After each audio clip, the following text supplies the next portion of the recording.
The 1979–1981 Toyota Supra. Back in the 1970s, the Celica was fighting the good sports car fight for Toyota as rival models, particularly the Nissan 240Z, burst into the scene. But it wasn't until the latter part of that decade when Toyota decided to ramp up its efforts in the sports car market. That's when the Toyota Supra was born. Based on the Celica until its third incarnation, the Supra became the sports car Toyota put up against some of the best its rivals had to offer. Its popularity grew to such great lengths that the Japanese automaker even created a new logo just for the Supra. The Toyota Supra may no longer exist, and even with reports of its revival bubbling in the surface for years now, we can always look fondly at the first-generation Supra and say, that's where it all began. Click past the jump to read more about the 1979–1981 Toyota Supra.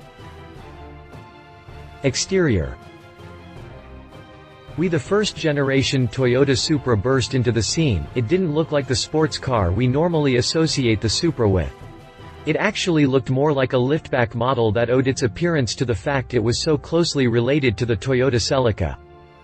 The Supra, though, was 5 inches longer than the Celica, and while it did share some body panels, the doors and rear sections being the most prominent, the Supra still had a uniqueness about itself that allowed it to carve a unique niche that paved the way for future Supra models. Among the noticeable differences between the Supra and the Celica at that time was the former's elongated front section, which Toyota specifically did to make room for the inline-6 engine that the car used. 1980 changes. For 1980, the Supra received new side-view mirrors and 14-inch aluminum wheels. 1979–1981 Toyota Supra. Exterior dimensions. Interior. In a lot of ways, the first-gen Supra was ahead of its time as far as interior features were concerned. Standard features included a tilt steering wheel and a dashboard that featured an AM, FM, MPX, 4-speaker stereo radio, an analog clock, and a tachometer as part of the instrument panel. These may sound normal today, but back then, not a lot of cars had those features neatly tucked close to one another. Moving past the standard goodies, Toyota also offered a plethora of optional options, including power windows and power locks, as well as cruise control and special door trim with door pull straps, and yes, a sunroof. Believe it or not, the first-gen Supra was already spitting glamour back in the late 70s. Finally, the center console of the Supra carried an extendable map light and a flip-top armrest, the latter of which was used to provide ample storage for the owner's knick-knacks. 1980 changes. For 1980, the Supra's interior received a more streamlined center console and a digital clock. Yay 1980s. Drivetrain. It looks completely mediocre when you line it up against today's sports cars, but in its time, the first-gen Supra was a true Spitfire. It boasted of a 2.6-liter inline-6 engine that produced 110 horsepower and 136 pound-feet of torque, all while mated to either a 5-speed manual or a 4-speed automatic transmission. 1981 changes.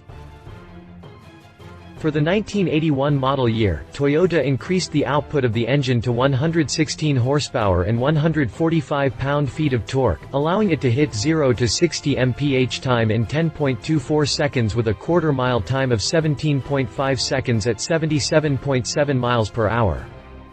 1979 to 1981 Toyota Supra. Drivetrain. Specifications.